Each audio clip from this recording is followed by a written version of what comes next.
Então, vamos lá, gente. Aula hoje sobre o Império Bizantino.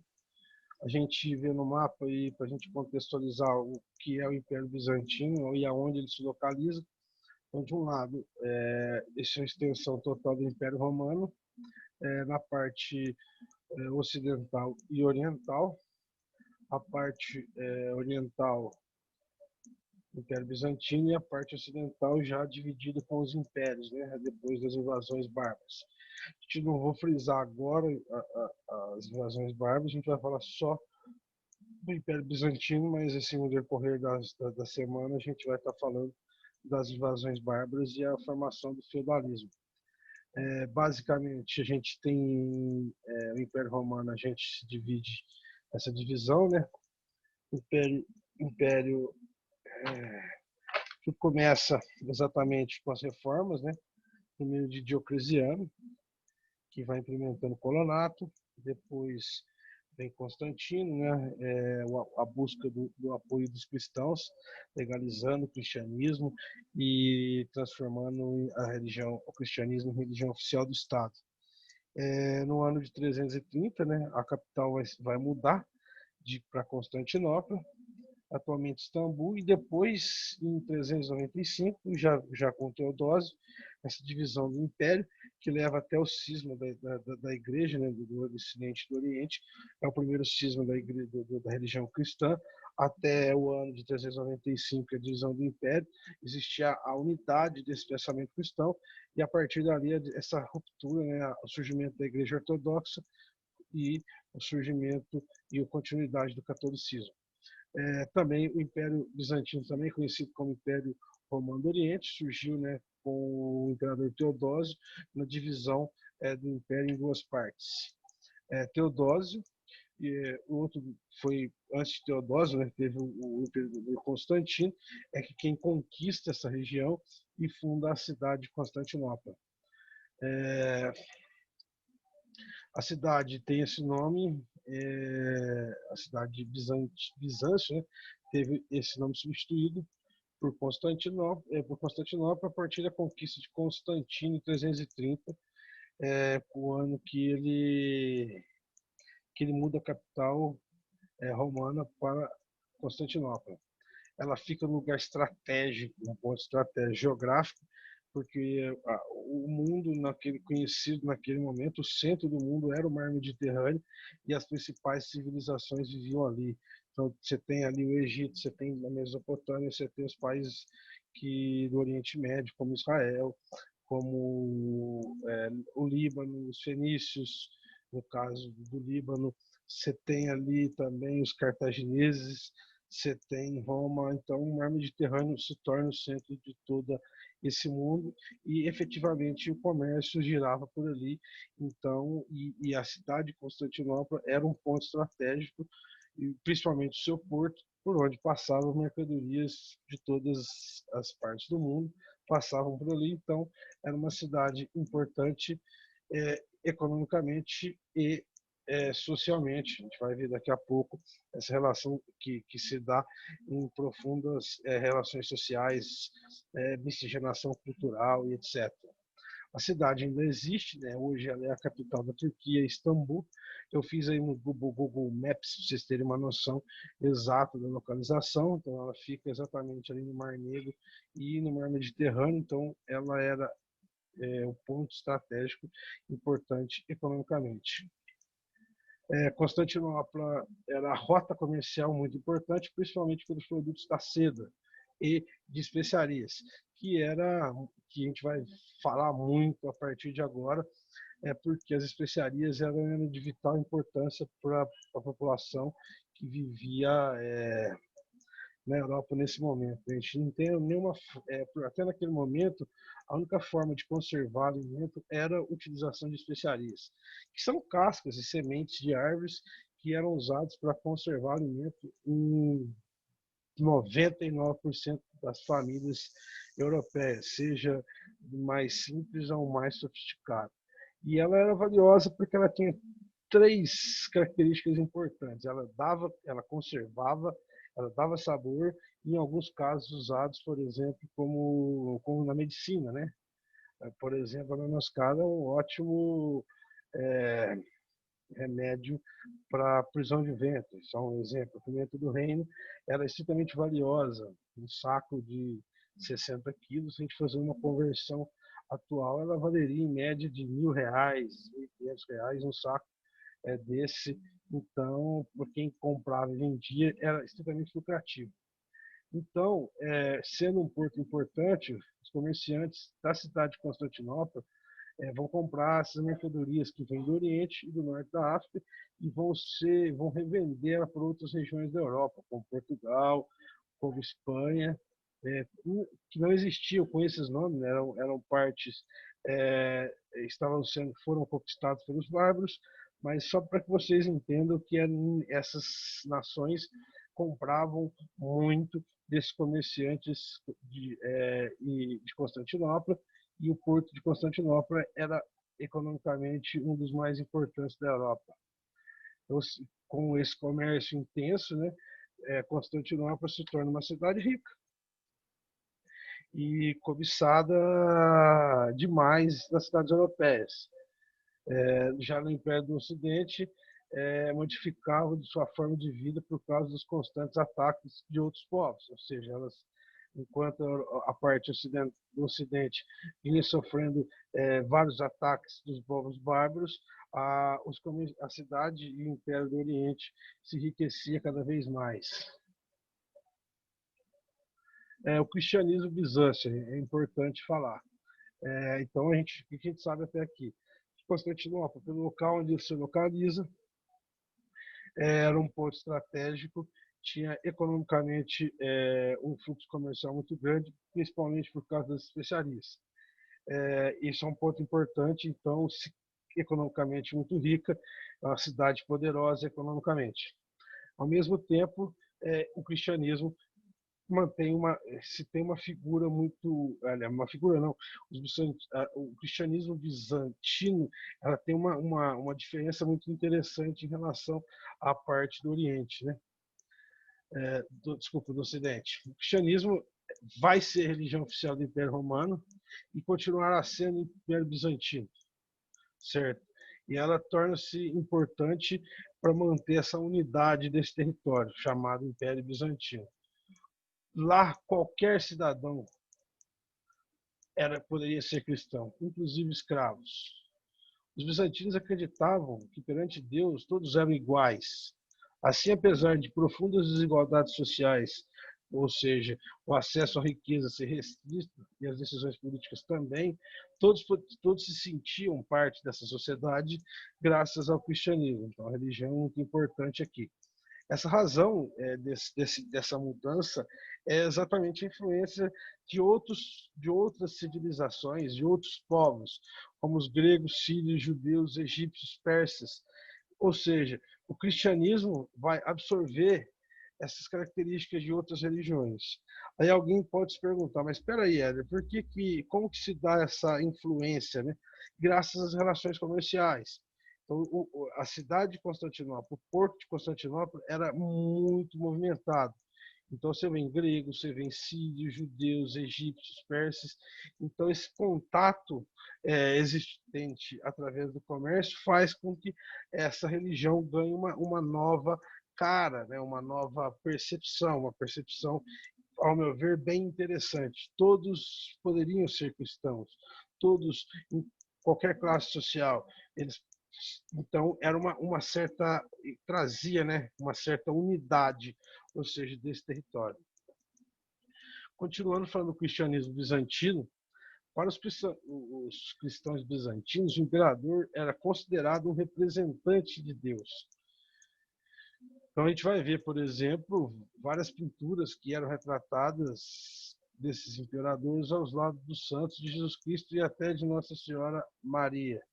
Ou seja, o imperador é a figura maior do cristianismo, o escolhido de Deus. Então, o cristianismo bizantino, ele tinha um patriarca, que era esse imperador. Agora a gente vai falar de um imperador muito importante aí no Império Bizantino, que é Justiniano. Um dos mais importantes, ou talvez o mais importante. Porque, né, querido Hélio, Justiniano tentou unificar parte dessas regiões do antigo Império Romano, ou seja, ele tentou reconquistar partes que tinham sido perdidas com as invasões dos povos bárbaros, como a gente vê aí no mapa, né? A gente está vendo o mapa em cor de, vou chamar de cor de rosa, de salmão escuro, que a parte é o Império Bizantino, o Império Romano do Oriente. Já a parte cor de abóbora aí são regiões que fizeram parte como um todo do Império Romano durante o Alto e o Baixo, que foram conquistados durante o Alto e o Baixo Império. Justiniano tenta e consegue conquistar a parte da Itália, o norte da África, algumas ilhas aí no Mar Mediterrâneo e até a Córdoba, né? Que é a Espanha. Só que para conquistar esse território, Justiniano teve que, de certa forma, gerar riqueza.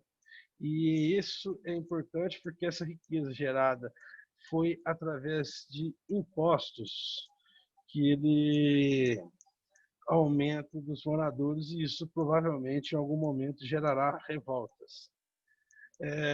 Aí tinha um questionário, né? Justiniano criou um conjunto de leis que ficou conhecido como Corpus Juris Civics, ou Corpo de Direito Civil. É uma pesquisa básica aí para que vocês façam, pesquisar o motivo dessas leis são criadas, qual o objetivo das leis na sociedade, a lei cumpre o seu papel. Aí é uma pergunta interessante, né?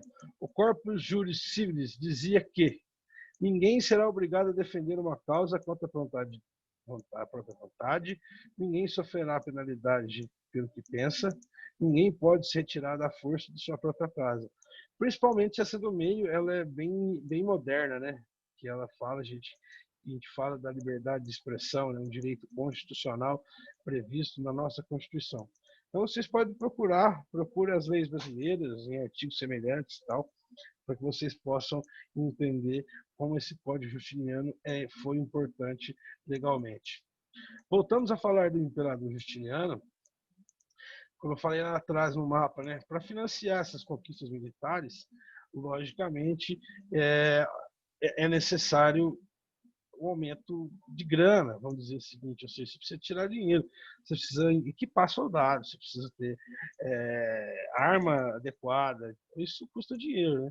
Então, para essa tentativa de reconquistar o Império Romano, como era na época gloriosa, Justiniano tem uma ideia. Parece uma ideia de alguém que eu conheço aí. Vamos aumentar imposto, ou vamos criar imposto. Ou seja, há um aumento de impostos e isso automaticamente vai gerar revoltas da população pobre, né? Ou seja, das revoltas populares. E como os governos na história sempre fazem, quando há uma pressão popular, cobrança ou reivindicação, geralmente o governo age da mesma forma. Repressão e violência por parte das instituições do Estado, nesse caso aqui, o Exército. Né? A violência será uma forma de tentar calar essas revoltas. Manifestações e protestos vão tornando comum dentro do Império Bizantino, como ocorreu em 532 BC, né, depois de Cristo, e que de certa forma vai enfraquecer o governo. Como assim era enfraquecer o governo? Então, essa revolta, né, aconteceu durante um torneio de cavalos, torcedores rivais, tipo, parece um jogo de futebol, né? De diferentes equipes uniram-se e começaram a gritar palavras contra o imperador e contra o aumento de impostos. Tipo, parece seria legal se acontecesse isso, né? Atualmente, que as torcidas organizadas deixassem a rivalidade de lado e se unir por uma boa causa, mas sem violência, né? O que aconteceu em 532, que é a revolta da Vitória, foi essas duas torcidas resolveram se manifestar e se juntaram contra o imperador, mas automaticamente contra o aumento de impostos. E como sempre, né, vamos ver o que aconteceu e o que Justiniano fez. A manifestação ampliou, ultrapassou o evento esportivo. Aos poucos, as pessoas se tornaram às ruas, os protestos continuaram. Houve destruição, incêndio em locais públicos, inclusive na linda Basílica de Hagia Sofia, que recomendo para vocês que pesquisem sobre Hagia Sofia, que vocês vão ficar loucos. A população gritava a palavra Nika, que na época significava vitória, né? Então, até tem uma pergunta lá no exercício último que eu mandei, das 5 questões, que fala exatamente sobre essa revolta. Os manifestantes dirigiam-se ao Palácio Imperial e Justiniano percebeu que ele tinha perdido o apoio popular, tentou fugir, mas a mulher dele, a Imperatriz Teodósia, foi muito mais... Eu ia falar mais homem que ele, porque eu estou com medo de ser tratado como machista, mas ela foi muito mais corajosa, acho que essa é a palavra, desculpa, mais homem do que ele, mas ela foi muito corajosa e optou por ficar e enfrentar a situação. O imperador então viu que então, né, percebeu a cagada que ele estava fazendo, resolveu então utilizar soldados para combater essa manifestação. Como sempre, né? Você pode perceber que geralmente os problemas sociais pelo mundo, geralmente os governantes sempre usam da violência para tentar resolver esses problemas. Então, mas como terminou o episódio, ficou conhecido como a revolta de Nika, ou seja, a vitória da revolta.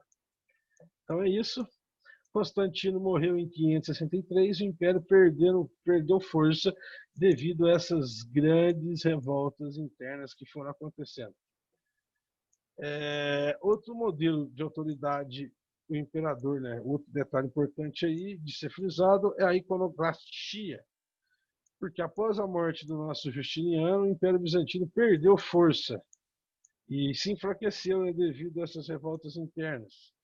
E os domínios foram diminuindo cada vez mais. Isso ocorreu o conflito entre a igreja, e isso vai levar a um outro tipo de conflito, principalmente entre os religiosos e o imperador. Esse movimento iconoclastia ocorreu quando uma disputa entre o imperador e a igreja bizantina, por causa de alguns monges, né, que se destacaram e levou uma disputa de egos entre o imperador Leão III e a igreja, né? Então, com essa disputa, desse conflito entre a igreja e o imperador, em 726 o imperador determinou que o culto à imagem sagrada tivesse fim, ou seja, ele estava proibindo o culto a imagens dentro da igreja cristã bizantina. E isso foi foda, porque isso era uma parte cultural, né? Ou seja, isso já estava no dia a dia das pessoas que moravam no Império. Ou seja, o culto a essas ícones, né? Essas imagens, de outras imagens de conteúdo religioso foram proibidos. Os monges e muitos fiéis não vão aceitar essa proibição e mais revolta vai acontecendo. Lembrando que, como eu falei agora, essa é cultural, né? É uma prática cultural religiosa bastante enraizada. Então, o que acontece? Quanto mais revolta pelas proibições vão acontecendo, o imperador tenta resolver tudo na base da violência, né? Ordena a destruição, inclusive ele chega no pulo do absurdo de ordenar a destruição de vários mosteiros e monastérios, né, que eram centros religiosos de excelência, que estudavam escritos gregos, que traduziam escritos bíblicos antigos, e era centro cultural do pensamento cristão no Oriente. Muitas imagens e várias obras sacras vão ser destruídos por partidários do imperador, ou seja, vai destruindo mesmo, quebrando, botando fogo. Essa destruição ficou sendo chamada de iconoclastia ou iconoclasmo, deriva da palavra grega que quer dizer quebra de imagens. O conflito persiste por mais de um século e isso motiva vários artistas e monges a fugir do Oriente e buscar guarita no Ocidente, junto à própria Igreja Católica Romana, né? Perseguidos, executados. Inclusive, se vocês perceberem, muitas imagens santas, hoje, elas são tipicamente, elas que fazem parte, principalmente quem é da Igreja Católica, ou vai, conhece um pouco, né? Vocês vão perceber que muitas dessas imagens são criadas por fugitivos monges do Império do Oriente e que fogem para poder exercer a sua fé livremente. Essa fuga aí, ó. A queda do Império Bizantino, né? Ou seja, muito rico e com uma igreja muito bem organizada, o Império Bizantino vai atrair o olhar da cobiça de outros povos que se estavam expandindo nesse momento. É importantíssimo frisar essas duas características que eu acabei de descrever na aula aqui, né? Rica devido ao porto, certo, ao ponto estratégico onde ela está localizada, e a igreja muito organizada dentro de uma percepção nova de que o cristianismo era para todas as pessoas, entre escravos, pobres e ricos, mesmo com uma profunda desigualdade social, mas ela consegue, de certa forma, se manter como uma força dominante nessa região. A riqueza do império acabou atraindo vários povos em busca de dominar a região. O império acabou enfraquecendo porque a riqueza era destinada apenas ao combate e à defesa, né? Então, essas riquezas passaram a servir para proteger a cidade. Só que isso, então, vai ser uma marca histórica, né? O início de uma mudança histórica e que do surgimento da Era Moderna, que é em 1453, então o Império Turco-Otomano acabou tomando a cidade depois de organizar vários ataques. O último grande ataque foi o sultão Mohamed III, que vai ser um dos cercos mais foda desculpa a palavra foda, mas porque foi foda mesmo. Será, ele vai usar 30 tanques desculpa, 30 canhões que vão bombardear a cidade durante mais ou menos 30 dias consecutivos. Era um caos, um horror muito grande. Ou seja, era constantemente os muros da cidade bombardeados. Isso levou um verdadeiro caos para dentro da cidade. Então o sultão consegue vencer e derrubar o império, né? E derrubando o império, ele acaba tomando, ele passa a controlar uma parte importante do mar Mediterrâneo, que então ele passa a controlar as chamadas rotas de especiarias. E o fechamento dessas rotas faz com que os países europeus, como Portugal, como Espanha, tenham a necessidade de procurar novas rotas comerciais, certo? Então, a necessidade de buscar novas rotas comerciais que isso já no século XV, né, que surge o descobrimento ou o achamento, né, ou melhor palavra, nem achamento, nem descobrimento, mas dá-se o início da colonização do continente americano. Primeiro em 1492, com o Cristóvão Colombo, com os 3 navios, o Santa Maria, o Pinho e o Nina, e depois o Bartolomeu Dias, vem o Vasco da Gama, o primeiro a fazer o contorno do Cabo da Boa Esperança, e por fim o nosso queridaço, o nosso querido, inclusive a culpa não é do Cabral, o Cabral em 1500 descobre a famosa terra de Veracruz, também conhecido como Pindorama. Ele chega a Pindorama e está descoberto o Brasil. Precisa saber quem cobriu, né? Então, vamos lá, resumindo essa parte. Importante entender que um acontecimento em 453 fez com que toda a história do mundo se transformasse. Até 1453, o centro do mundo era o mar Mediterrâneo, é dali que fluiu o grande comércio de especiarias, que enriqueceu boa parte de comerciantes da cidade de Constantinopla. E com a invasão dos turcos, essas rotas comerciais são fechadas, e com isso os portugueses, os espanhóis e os europeus, de uma forma geral, vão ter que criar novas tecnologias, como a vela latina, como as caravelas, os aparelhos náuticos, as cartas náuticas cada vez mais precisas para que pela possibilidade de encontrar uma nova rota comercial para as Índias, para a tão chamada e tão importante especiaria naquele momento. Então, para terminar, a gente viu aqui essa divisão do Império, essa divisão da hora de Roma, e agora a gente viu a formação do Império Bizantino, as relações comerciais no Porto de Constantinopla, a importância da religião cristã para essa região, né, que essa parte oriental. A gente vai ver o cisma, né, em 1054, acredito eu, depois de Cristo, que vai ser o primeiro rompimento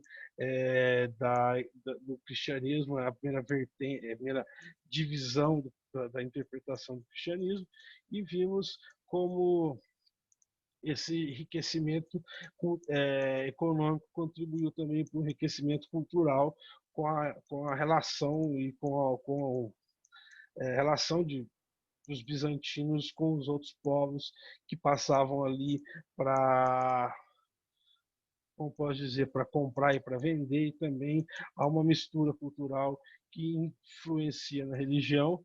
Vimos os embates dos imperadores, principalmente do Justiniano, na tentativa de reconquistar o império, que cai por terra através de revoltas populares, o rompimento da igreja com o imperador através do movimento iconográfico, né? Deixa eu só ver que eu acho que eu falei errado. O movimento iconoclastia, certa proibição desses cultos religiosos, a proibição de adoração de imagens, e isso tudo leva de vez ao enfraquecimento do império, que acaba sendo conquistado. Então é isso. Beijo para todo mundo, até mais, e espero que vocês estejam bem em casa, certo? E tchau.